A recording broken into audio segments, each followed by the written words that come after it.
Assalamualaikum warahmatullahi wabarakatuh. Banyak sekali pertanyaan jamaah, Ustadz kasih kami channel untuk kajian anak-anak muda. Di antara anak muda berasal dari Aceh, luar biasa, channelnya Maulizul Akbar Nak. Tonton, subscribe, like, share, komen. Assalamualaikum warahmatullahi wabarakatuh.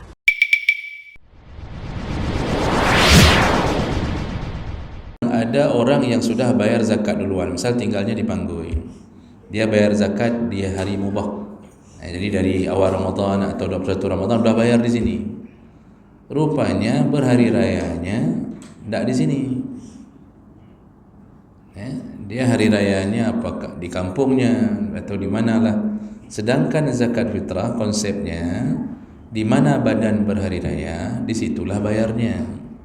Jadi di mana badan berada di malam hari raya, di situ bayarnya. Beda dengan zakat harta. Zakat harta di mana sumber harta. Nah, rupanya kita udah bayar, lalu tiba-tiba pulang kampung. Nah, ini perlu dilihat dulu. Itu kita pulang kampung itu direncanakan sebelumnya atau tidak direncanakan. Kalau kita sudah ada perencanaan, misal sama istri kita sudah mengatakannya kalinya udah meroraya di tempat tuan, karena istri orang tapak, makanya sering kadang dapat. Jadi kalau sudah ada rencana awal, maka itu makruh bayar di sini.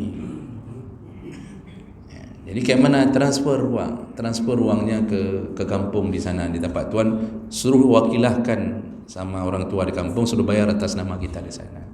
Kalau sudah ada rencana di awal. Tapi kalau tidak ada rencana, memang rencananya hari raya di sini memang. Tiba-tiba dapat telepon emergensi. Di kampung suruh pulang, kau hanya mama udah 5 tahun cemekam kamu tidak pernah lihat. Disuruh pulang. Maka gugurkah zakat di sini? Tidak gugur. Karena tadi perkiraan kita dengan keyakinan kita hari raya di sini. Itu tidak mengapa. Jadi begini, masalah zakat fitrah itu bukan wajib di mana kita berhari raya, tapi itu berbentuk anjuran, sunnah. Sunnahnya di mana badan kita berhari raya. Dalam keadaan-keadaan tertentu kemudian kita tidak bisa melakukannya, tetap sah. Zakat tetap sah. Nah, cuma makruh kalau kita dari awal sudah tahu kita tidak di sini malam hari raya, maka bayarnya di mana kita berhari raya, berada di malam hari raya. Tapi Ustaz, kalau kita bayar di sana di kampung, kita tunggu malam hari raya tidak ada orang terima, makanya diwakilahkan kepada orang yang di kampung itu yang kita akan tuju di malam hari raya. Wakilahkan saja, suruh bayar di sana di malam 27 atas nama kita dan keluarga. Kirim uang, suruh beli beras di sana, begitu. Kemudian menyambung pertanyaan kedua, anak kita sedang menuntut ilmu di Malaysia atau di manalah, di Mesir atau di manalah. Nah, yang mana lebih bagus, kita suruh bayar dia zakat di sana sedangkan dia sudah mampu, artinya ada uang-uang yang masuk ke dia, atau kita yang bayarkan di sini. Nah, tentu yang lebih utama di mana dia berada, menyangkut tentang kesunahan di mana badan berhari raya. Kecuali dia berada di negeri kafir yang tidak tahu mau dibayar ke mana dan tidak ada yang penerima. Misal dia berada di Jepang. Jepang itu kafir. Kalau dibayar di sana, dia tidak tahu bayar ke mana. Kemudian yang menerima pun tidak boleh orang kafir. Di saat itu boleh dia dialihkan zakatnya ke kampung halamannya. Tapi karena dia sudah mampu, wajib kita yang orang tua yang mau bayarkan zakat kepadanya, wajib seizinnya. Jadi istilahnya dia mewakilahkan ke kita, atau kita pakai harta kita untuk dia, boleh, tapi dengan seizin dia. Jadi telepon, nak, ni bapak bayar di sini aja daripada kamu bayar ke orang Jepang. Karena orang Jepang itu walaupun kita bayar, dia tetap sudah pernah menjajah kita, misalnya. Ayah bodoh ni apa hubungannya coba? Jadi ini boleh, tidak mengapa. Kondisi-kondisi seperti. Tapi kalau dia kuliah S2 di Ethiopia, Di sana cukup banyak orang miskin yang muslim, ya. Atau di Somalia, misalnya Somalia cukup banyak orang miskin yang muslim itu, ya. Maka sana bayar, jangan suruh bayar di sini, bayar aja di sana. Apalagi yang kerja apa, ya. Kerja itu bayarnya di mana dia berada, di mana daerahnya, nah, begitu. Jadi lihat kondisi keadaan, ya. Baik, masih ada lain 2 menit lagi Pak Ibu, masih ada, ya silakan Bapak. Assalamualaikum warahmatullahi wabarakatuh. Waalaikumsalam Jadi warahmatullahi Ustaz ada sedikit menyinggung masalah terkait riba, jual beli rumah, kredit atau sepeda motor. Sebenarnya ini ada kasus Ustaz, izin bertanya sebentar. Misalkan begini, saya bekerja salah satu perusahaan.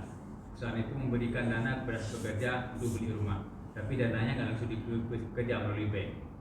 Contohnya begini, ini si perusahaan, ini si pekerja, ini si bank. Katakanlah ini rumah, pertama dibeli oleh si bank.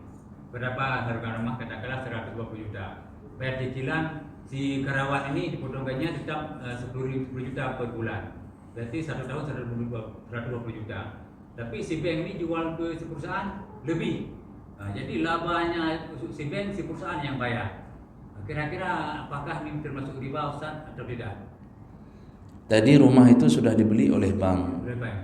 dibeli sempurna, Sempurna. baru dijual ke nasabah. Ya. Jadi ini kalau sudah begini ceritanya, itu tidak disebut riba.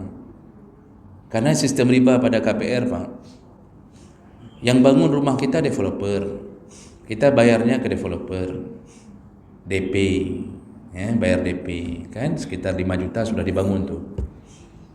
Harga rumah itu 100 juta misal contoh, berarti kan kekurangannya 95 juta. Ternyata 95 juta itu kita tidak bayar lagi ke developer, tapi bayarnya ke bank. Ada apa? Kok tiba-tiba bayar ke bank? Ternyata kasusnya adalah bank itu membeli semua rumah itu dari developer. Dan membeli rumah itu dari developer, lalu kemudian jadilah kita terikat dengan bank, bukan lagi dengan developer. Nah, yang bank lakukan untuk kita apa? Dia seakan-akan meminjamkan uang.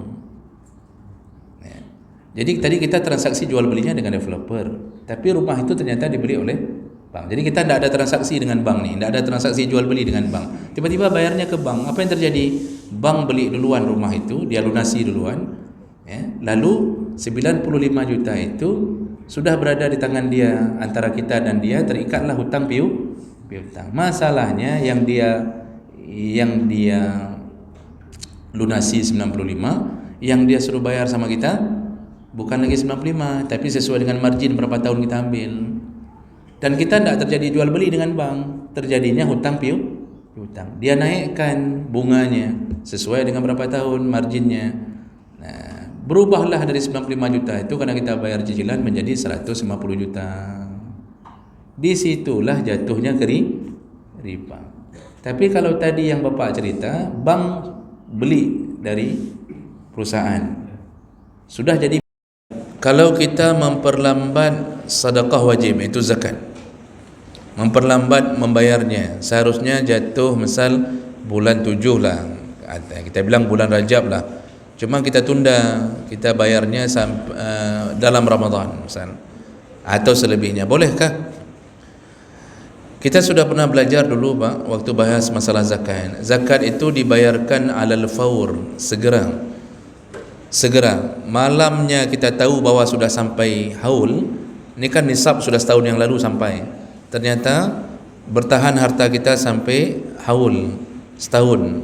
Umur harta kita setahun, umur nisab. Itu kalau malamnya sudah kita yakin ni besok sudah sampai haul, maka segera persiapkan, besok langsung bayar, langsung bagikan zakat.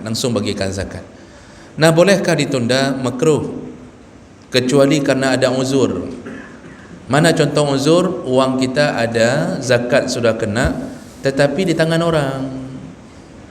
Kan kita belajar Pak, kayak mana hukumnya berzakat kalau masih dalam keadaan hutang. Hai peng katanya, nah ada uang, tapi uangnya di tangan orang. Dia pinjam uang kita 100 juta, atau dia pinjam emas kita 100 manyam. dan kita yakin dia akan kembalikan, di saat itu zakat tetap kena atas nama kita. Kalau kita yakin dia masih akan kembalikan. Nah, tapi kita tidak ada uang untuk keluarkan zakatnya karena peng bak jarokop. Itu namanya uzur. Itu boleh ditunda sampai ada uang. Tapi kalau tidak ada uzur, uang ada, semua lengkap, itu jangan ditunda.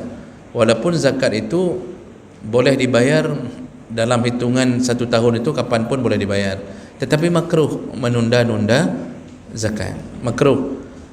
Nanti takutnya sebelum kita bayar, keduluan dijemput oleh malaikat maut, sehingga dalam catatan kita belum bayar zakat. Kecuali karena uzur ya Pak. Kalau uzur itu tetap niat kita sudah dianggap sudah bayar, tinggal tunggu kapan eksekusinya saja. Jadi jangan tunda, karena ada betul pertanyaan seperti Bapak ni, karena ada orang yang tak mau bayar zakat kecuali dalam Ramadan. Padahal dia sudah sampai kewajiban zakatnya 5 bulan sebelum Ramadan. Dia bilang apa? Hana hendak lu bayar dalam Ramadan mentang. Saya bayar dalam Ramadan aja. Dia mengira bayar zakat dalam Ramadan lebih utama. Hendak. Zakat itu lebih utama di awal-awal kewajiban. Jadi jangan tunda ke dalam Ramadan. Nah, begitu Bapak. Tak baik kalau menunda-nunda zakat. Ada lain? Ya, silakan Pak Anto duluan. Masalah sedekah, Ustaz. Kan tadi lebih utamakan keluarga atau famili kita. Ya. Nah, kebetulan famili kita berdomisili bukan tempat kita jauh. Dimana sedangkan ada orang pakai miskin. Mana yang kita pilih? Baik. Ketika kita punya famili, keluarga yang jauh, ya jauhnya jauh sekali, dan ada sekitaran fakir miskin di sekeliling kita tinggal, konsep zakat harta adalah membayar di mana sumber harta. Diingat kembali pelajaran zakat Pak. Sebab jumhur ulama mengatakan tak boleh membayar zakat harta melebihi jarak boleh qasar salat. Tak boleh menyalurkan zakat harta melebihi jarak boleh qasar salat. Jarak boleh qasar salat 90 kilo, 89-90 kilo. Tak boleh. Nah sekarang keluarga kita ni miskin tapi tinggalnya di Melabuh. Ya sudah berapa ratus kilo sudah itu. Dah. Sedangkan di sekitaran kita tinggal di sumber harta banyak fakir miskin. Mana yang lebih utamakan? Nah para ulama membuat catatan Pak. Kalau zakat harta, tetap utamakan dulu yang di tempat sumber harta. Kalau zakat harta itu utamakan di tempat sumber harta. Oh saudara kita ada yang jauh, itu nanti bawanya ke sedekah sunnah, jangan bawa ke sedekah wajib. Karena untuk keluarga tetap sedekah sunnah diutamakan. Jadi nak perlek hana mecih tak preh takut. Untuk keluarga Pak, keluarga dekat, keluarga jauh itu sedekah yang diutamakan, sedekah sunnah. Tiap-tiap bulan berapa yang ada juk. Tapi kalau zakat wajib lebih utama di area sekitaran sumber harta. Ya, artinya 90 km ke bawah radiusnya. Kecuali sudah cukup di sini, rupanya banyak yang bayar zakat di sini. Dan kita melihat kemiskinan luar biasa pada saudara kita yang jauh itu. Di sini sudah ramai orang bayar. Dan di saat itu, kalau keadaan gawat darurat, di sana juga sangat butuh, masih dibolehkan. Itu pengecualian. Masih dibolehkan memberi zakat harta kepada orang-orang yang punya hubungan kerabat dan tinggal jauh. Tapi lihat dulu keadaan si miskin yang ada di sekitaran kita. Kalau di miskin kita pun sangat membutuhkan, utamakan yang di sekitaran harta. Yang saudara bantulah melalui sedekah sunnah. Begitu Pak. Silakan Abu.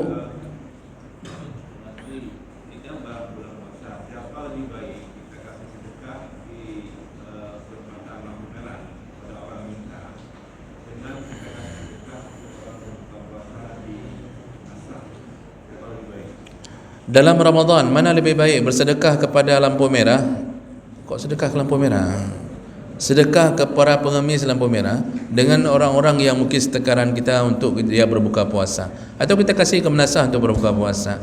Ini Pak, ya namanya sedekah tetap ke siapa saja sebenarnya berpahala. Orang buka puasa pun tidak semuanya orang miskin. Kadang-kadang orang kaya pun buka puasa, tapi dalam Ramadan tidak disebutkan bahawa berikanlah makanan berbuka kepada si miskin.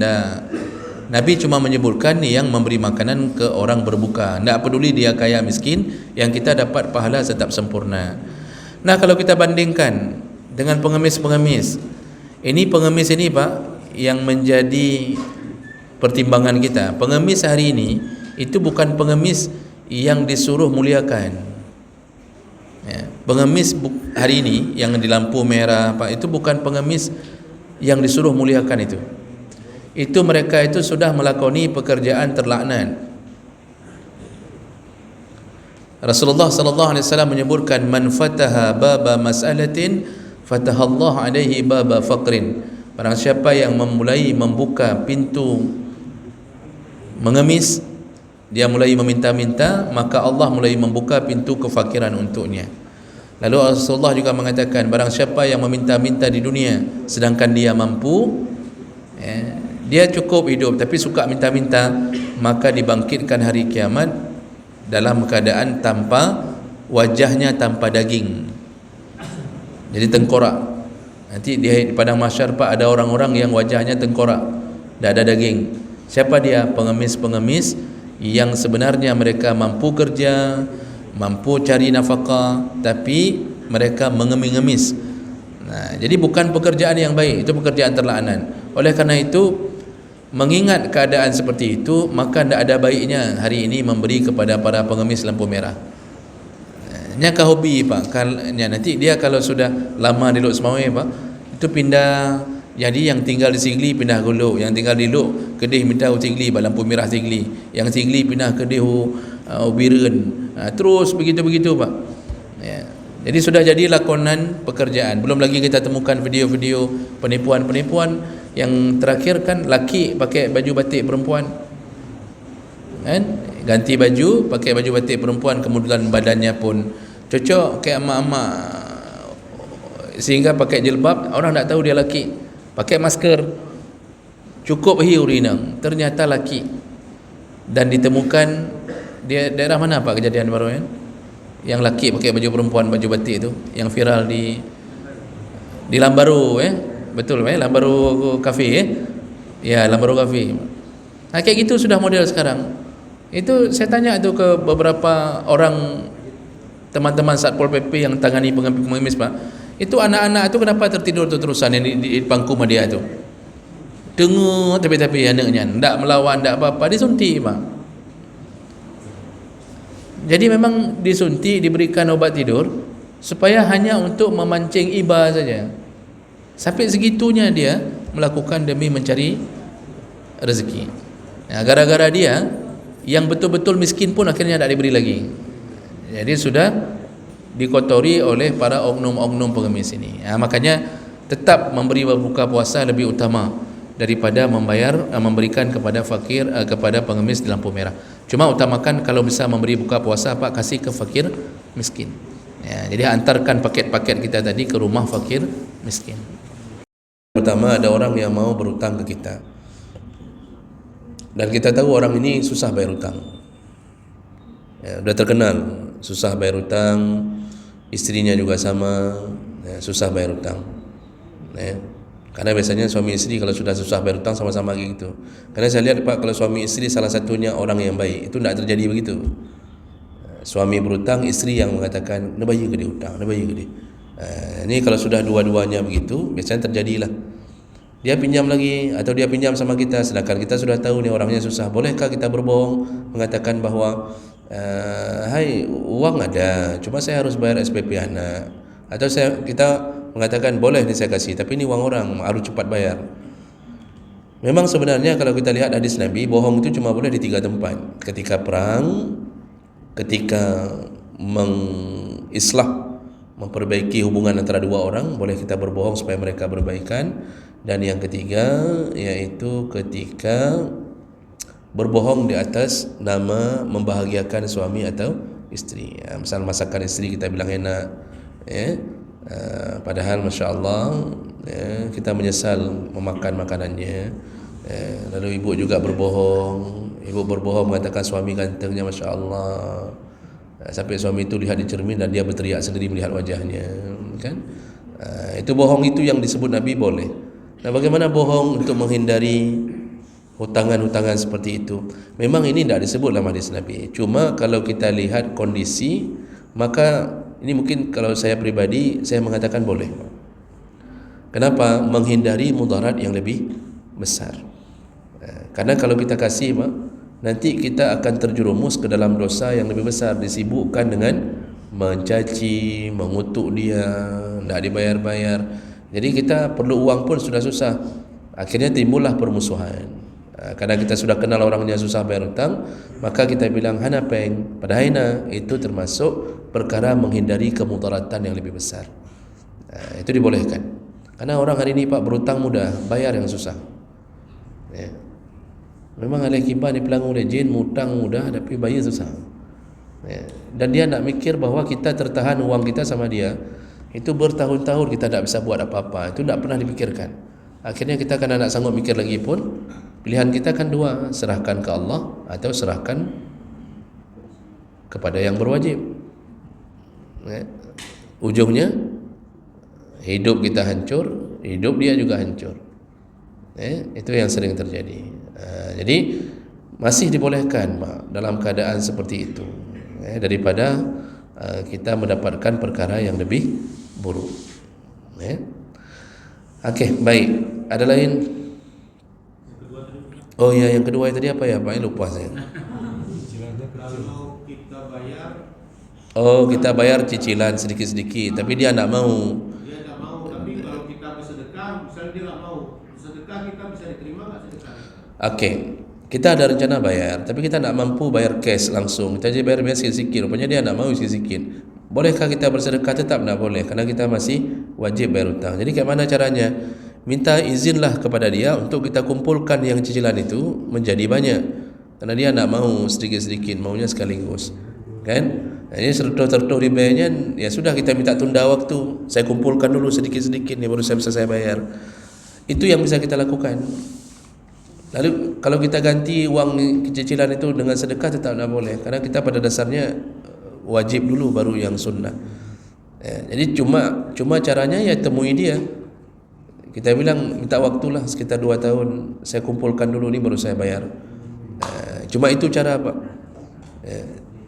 Tapi niat kita yang baik itu Pak, Allah tolong, pasti Allah tolong.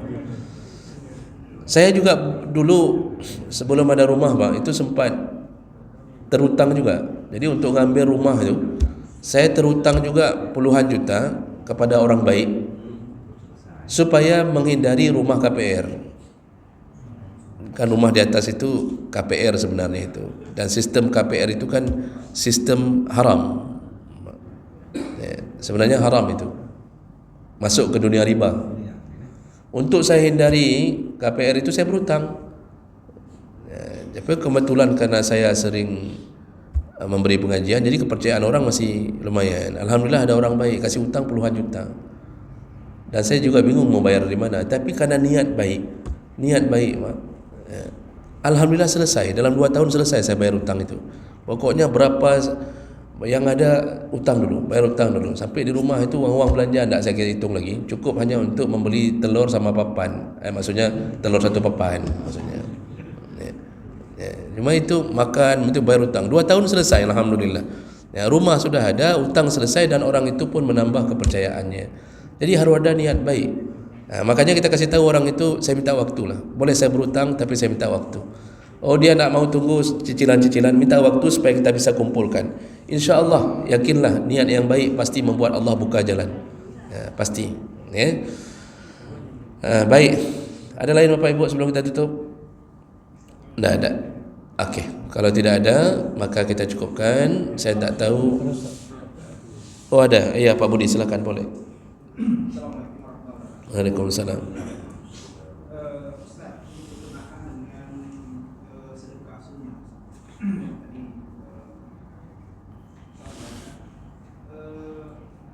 ini Ustaz mengenai dengan adab sedikit-sedikit kita tahu buka nazar. Jadi kalau lulus ketiga nanti saya sedekah. Kalau itu dilafalkan atau kebiasaan kita. Kalau ada Allah mudahkan, baru kita tergerak untuk bersedekah, walaupun itu tidak berupa niat atau kasar untuk nazar. Apakah ini juga diterima dengan tangan kanan? Baik. Ini bagus Pak pertanyaannya. Memang kalau masalah nazar ni sudah banyak, dan bukti banyaknya banyak di antara kita bernama Nazaruddin, Nazarullah, Muhammad Nazar, Nadariyah, Nadariyati, macam-macam nampak. Yang sabuh uka mandum kan, akarnya sama itu. Hasil nazar semua, jadi nazar ni hukumnya boleh, mubah. Tetapi tidak baik untuk dibiasakan. Maka sebagian ulama mengatakan makruh. Kenapa? Orang bernazar itu, kata para ulama, termasuk Imam Syafi'i mengatakan menazar itu adalah orang-orang yang pelit. Kenapa pelit? Karena dia tidak mau memberi ke Allah kecuali setelah diberi oleh Allah. Jadi sedikit-sedikit bernazar. Kalau lulus P3K dia akan sedekah, lulus PNS dia sedekah. Kalau diberi anak perempuan dia sedekah, kalau diberi isteri perempuan dia sedekah. Berarti selama ini istrinya apa? Jadi ini hal perkara seperti ini, kalau sudah bernazar wajib tunaikan. Tetapi kalau belum bernazar, lebih utama untuk tidak sering bernazar. Rasulullah mengatakan, "Wama an-nazru la yughni 'anil haqqi syai'a." Nazar itu tidak mengubah ketetapan Allah. Kita pinginnya anak perempuan. Ini anak laki kita udah 5 orang, pinginnya anak perempuan. Itu anak perempuan itu kita nazarkan. Memang takdir Allah yang tertulis anak kita perempuan, anak yang ke-6. Bukan gara-gara nazar. Kita sudah puluhan tahun honorer. Allah takdirkan kepada kita, itu kita lulus P3K tahun 2024. Memang sudah takdirnya begitu. Jadi bukan nazar mengubah takdir. Itu diisyaratkan oleh Nabi. Orang hari ini atas nama nazar dipikir mengubah takdir, padahal memang kajat tahro yang anak ke-6. Itu contohnya. Maka perkara seperti ini, kalau kita kasih sedekah di atas nazar, kita nazarnya kalau saya lulus P3K maka saya akan kasih sedekah. Apakah juga diterima oleh Allah? Diterima, tetap diterima. Cuma saya tidak tahu pasti ini diterima dengan tangan kanan atau dengan tangan kiri. Ini jangan bayangkan Allah tu punya tangan seperti kita. Tidak. Ini bahasa penghargaan sebenarnya. Karena begini Pak, yang diterima dengan tangan kanan itu memang pertama syaratnya halal. Syarat pertama halal. Yang kedua keikhlasannya tinggi, bukan karena membalas sebuah konsekuensi terhadap janji-janjinya. Jadi kan sedekah terbaik itu di saat dia dalam keadaan ikhlasnya paling tinggi. Kita lebih ikhlas sedekah waktu sehat atau waktu sakit? Kita lebih ikhlas sedekah waktu sehat atau waktu sakit? Waktu sehat. Waktu sakit kita beradu dengan kepentingan, ya Allah dapat pulih. Makanya Nabi mengatakan sedekah terbaik wa antas sahih syahih. Sedekah terbaik ketika engkau sehat. Yang kedua ketika engkau merasa pelit. Maksud pelit, kebutuhan anak perlu, kebutuhan isteri, tapi kita setelah menafkahi yang wajib, banyak kebutuhan kita sendiri, mau beli HP. Ketika pelit itulah kita sedekah. Itu sangat tinggi nilai sedekahnya. Makanya sedekah setelah bernazar diterima. Cuma mungkin tidak sehebat sedekahnya orang yang tak bernazar. Karena di situ punya kepentingan. Mungkin begitu Pak. Maka sebaiknya tak usah sering-sering bernazar. Kunci hidup taat dulu ke Allah. Nanti Allah beri jalan-jalan keluar, taat saja. Nanti Allah beri semua keinginan-keinginan kita. Jadi keadaan kita nyaman dalam mobil. Kembali ke keputusan tadi Pak.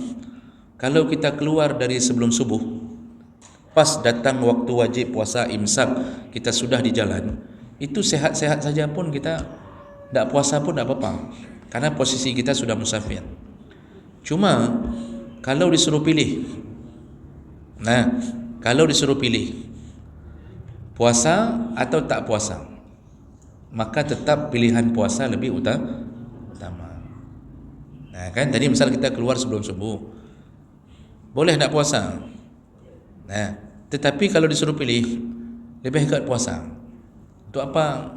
Dalam perjalanan pun, apalagi dalam mobil AC, tertidur, kenapa tidak puasa? Kan begitu kan? Tapi boleh tak puasa, itu yang jadi masalahnya. Karena dia posisinya sudah musafir. Tapi bagi mereka yang belum keluar sebelum insaf dari rumahnya, dari kampungnya belum keluar, itu memang tetap wajib puasa. Tak boleh buka puasa di tengah jalan, suka-suka kita, tak boleh.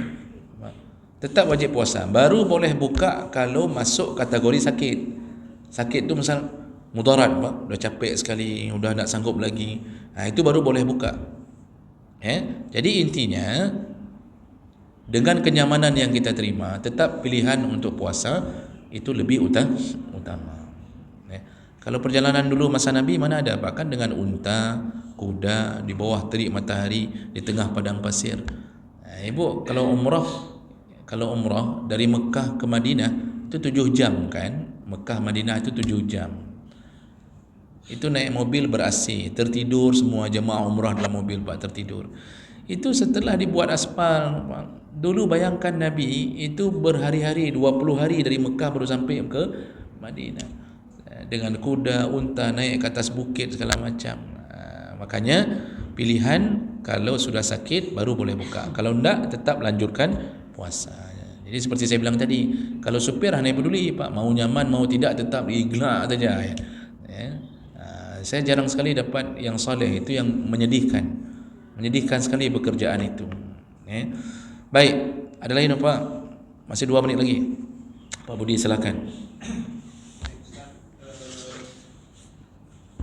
Bagaimana sebaiknya memimpin, karena praktek-praktek pelaksanaan ibadah Ramadan dan hari raya itu sering kadang-kadang masuk di tempat kita itu lebih cepat hari rayanya itu sampai 2 atau 3 hari, Ustaz. Kalau di Barat Selatan bisa itu ada belengkung. Jadi kalau misalnya satu karena beda ruqyah dan hisab, ini masing-masing masih ada yang terbedakan. Tapi bagaimana kiranya tindakan pemimpin misalnya dalam menertibkan pola ibadah seperti ini? Terima kasih, Ustaz. Baik. Jadi Bapak Ibu, memang kita dilema di akhir zaman karena pertama, waktu pilih pemimpin terjadi kecurangan. Yang terpilih pun bukan orang-orang saleh. Dan itu terjadi di semua negara, Pak. Tidak di kita saja. Jadi jarang sekali terjadi mengulang masa Nabi, masa sahabat, jarang sekali. Di negara Arab sendiri, Pak, itu kemunafikan itu luar biasa. Memang mana negara Arab sekarang yang pemimpinnya saleh seperti masa-masa? Tidak ada juga. Tidak ada juga.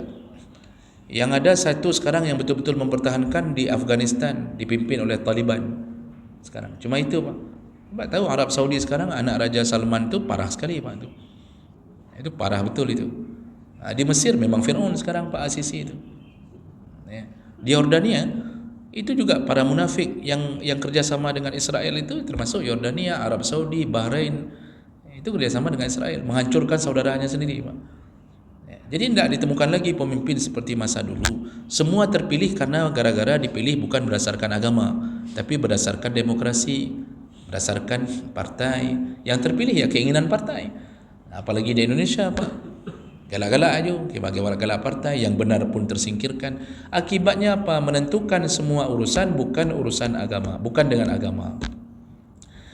Contoh lebih kecil, ruang lingkupnya. Tadi Pak Budi menyebutkan di Nagan Raya itu, Pak, ada kelompok Tengku Pelekung, kelompok pengikut Tengku Pelekung ni.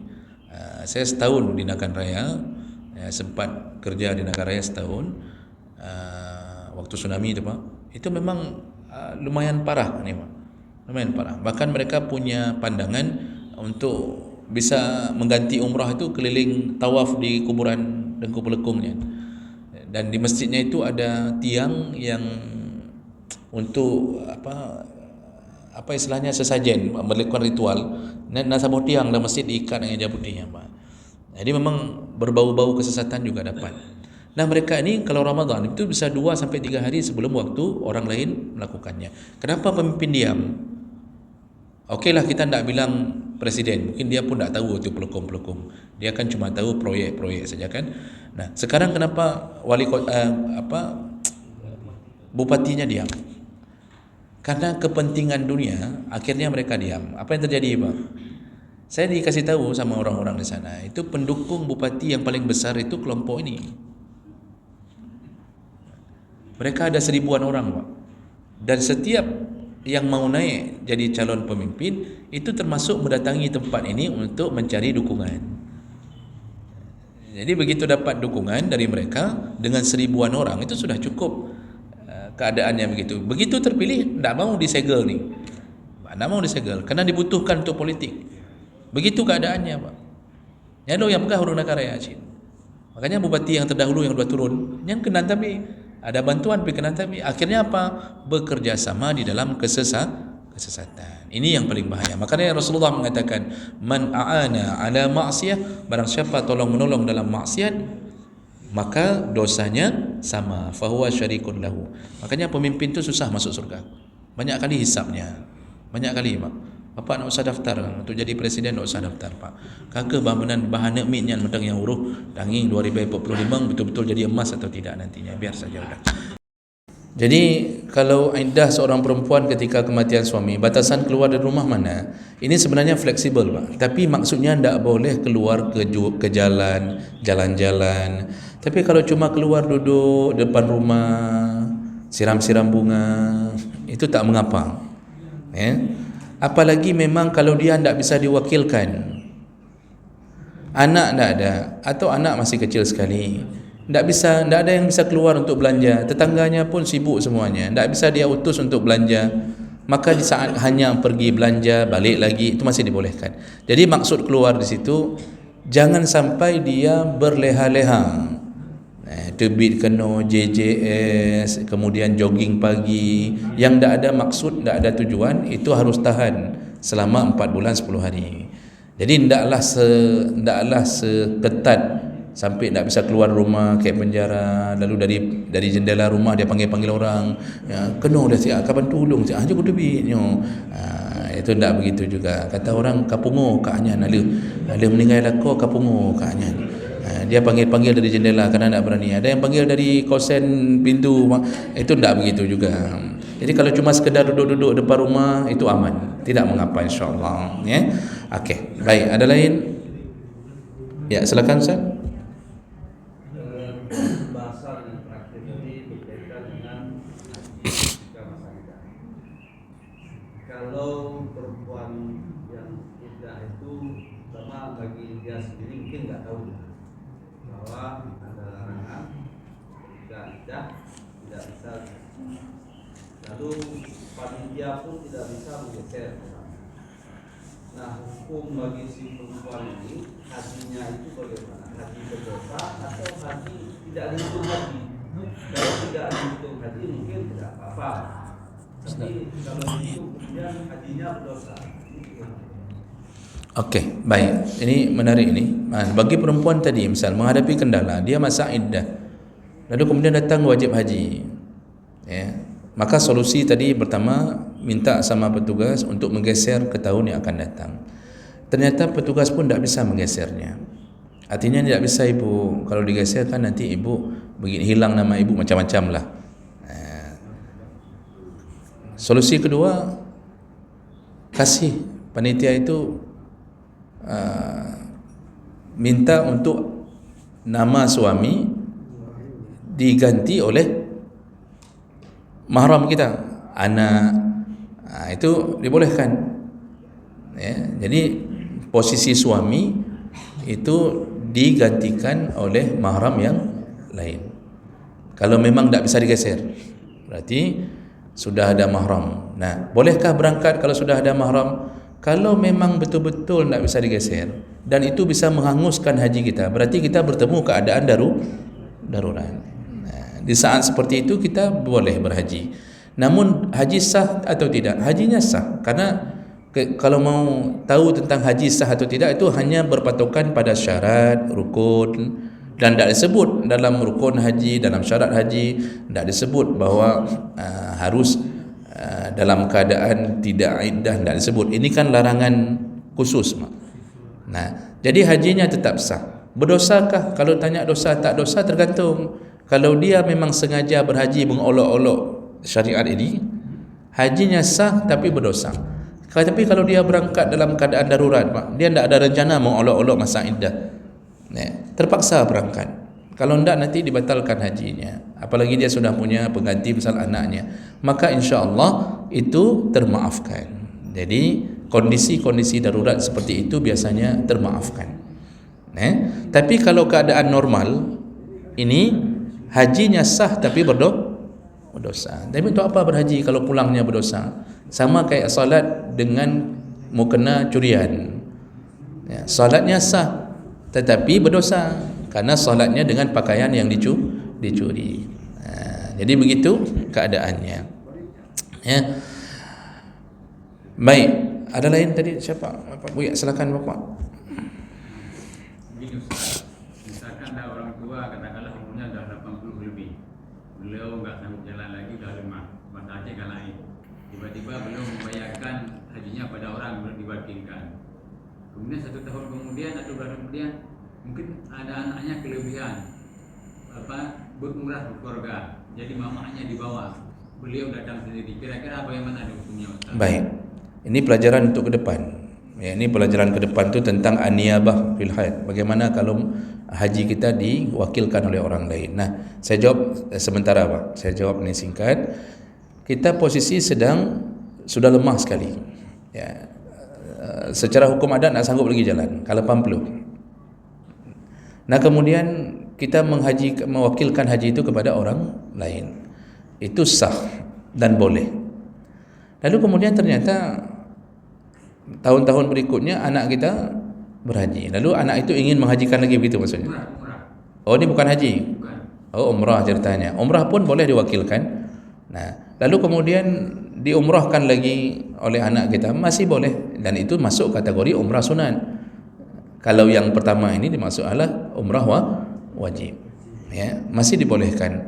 Nah, begitu juga dengan haji. Ya, kalau haji sama, lalu kita tak sanggup lagi berangkat, kita wakilkan ke orang lain atau sebutnya dengan badal haji, itu dibolehkan.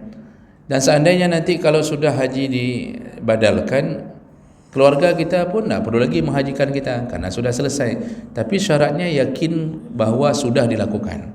Karena hari ini Pak, penipuan paling banyak melakukan badal haji tapi tidak dilakukan Pak. Makanya hati-hati menerima tawaran haji badal terlalu murah.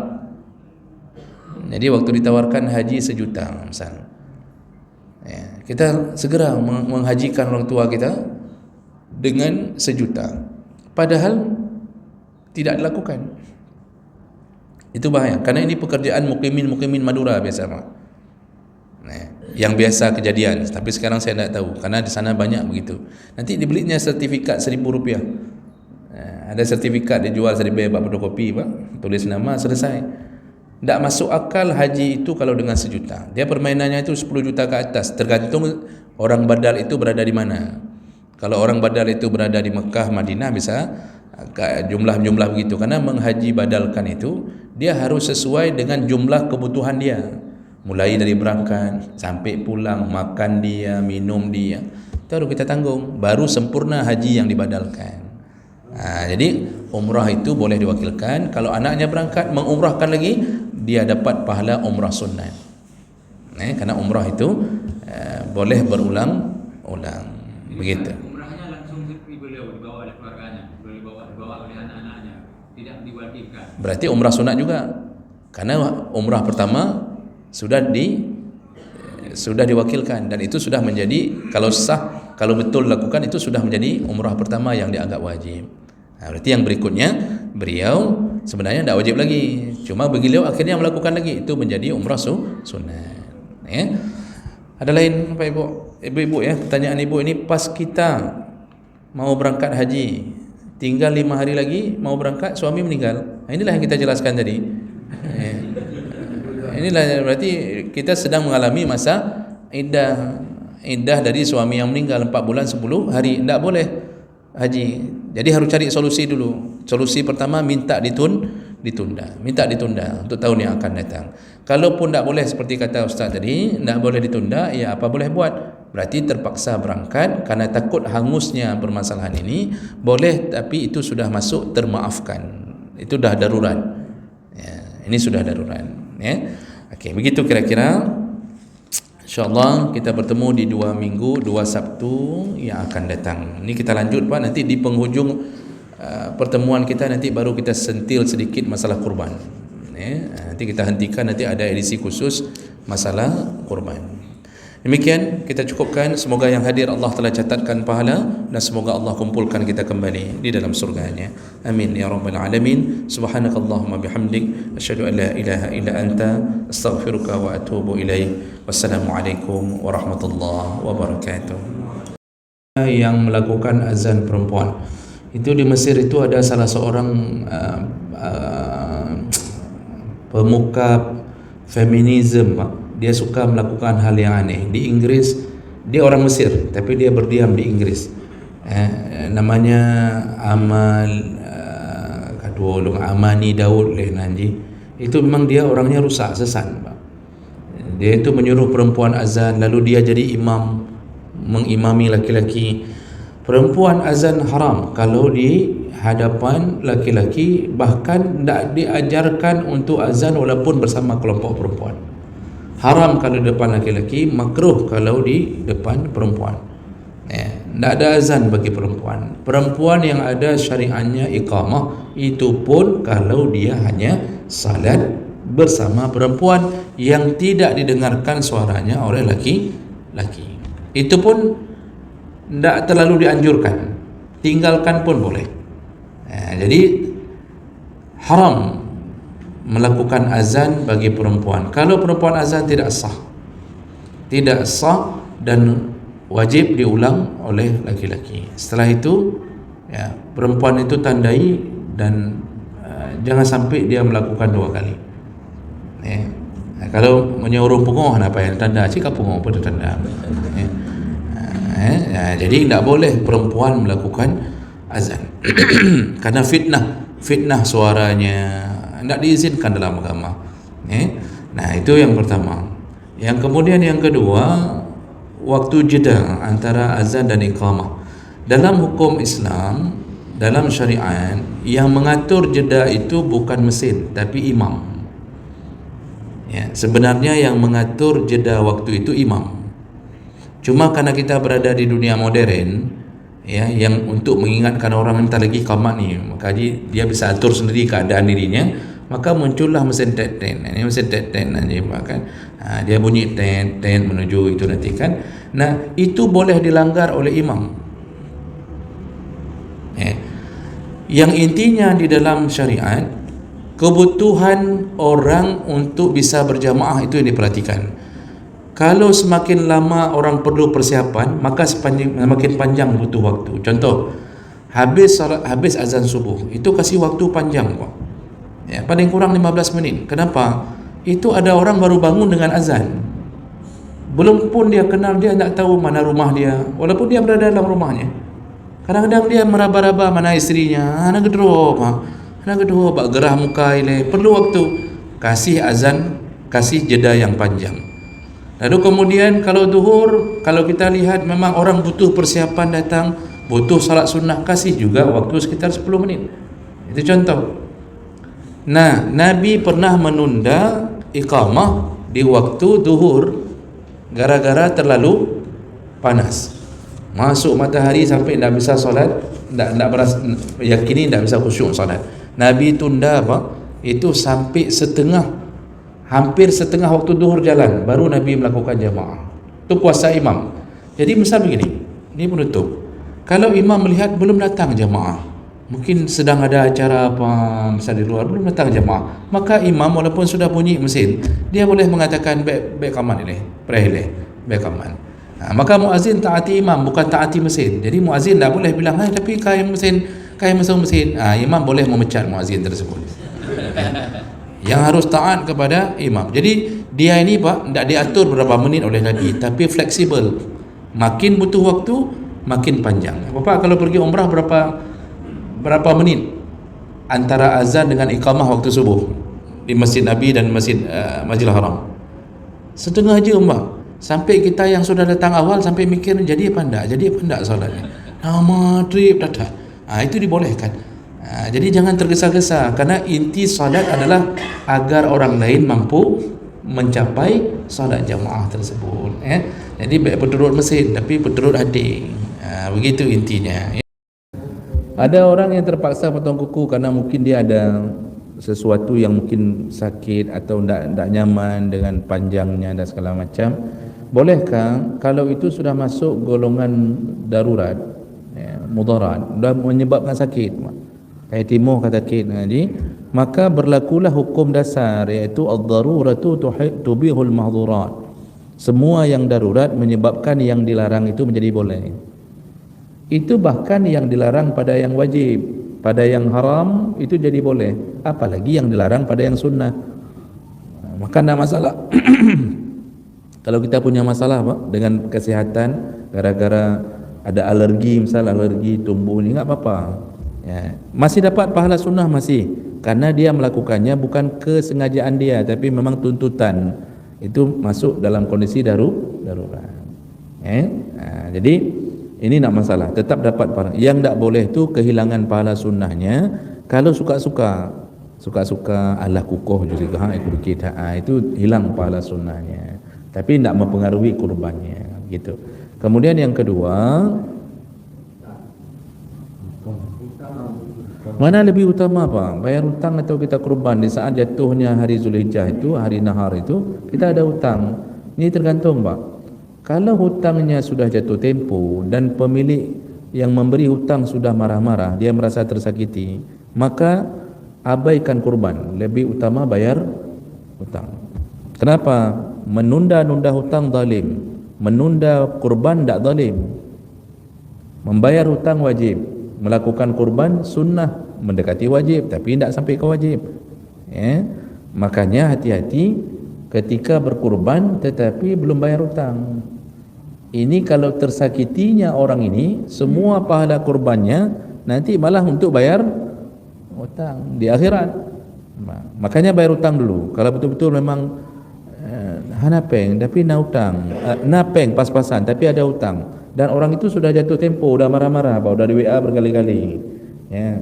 Jadi ini bayar hutang dulu, jangan kurban. Ya sudah, kalau begitu dianggap tidak mampu. Tapi kalau hutangnya belum jatuh tempo, hutang cicilan belum jatuh tempo, itu utamakan kurban. Malah kan disunnahkan berhutang untuk bisa kurban bagi yang mampu bayar. Misal ni kan kurban di akhir bulan ni, sedangkan PNS baru gajian di awal bulan. Maka para PNS kalau enggak ada uang simpanan disuruh berhutang dulu. Syaratnya bayar. Kenapa begitu para ulama mengatakan Pak? Karena rugi betul orang yang melewatkan Zulhijjah tanpa kurban sampai disuruh berhutang. Padahal tidak ada bab lain yang fikih yang menyuruh berhutang untuk melakukan amal saleh. Karena hutang itu wajib dibayar, bukan disuruh untuk dihutangi atau disunahkan berhutang, tidak ada. Tapi bab kurban ada, karena pentingnya berkurban. Jadi begitu. Ada lain Pak Ibu? Ibu silakan Ibu. Waalaikumsalam warahmatullahi wabarakatuh.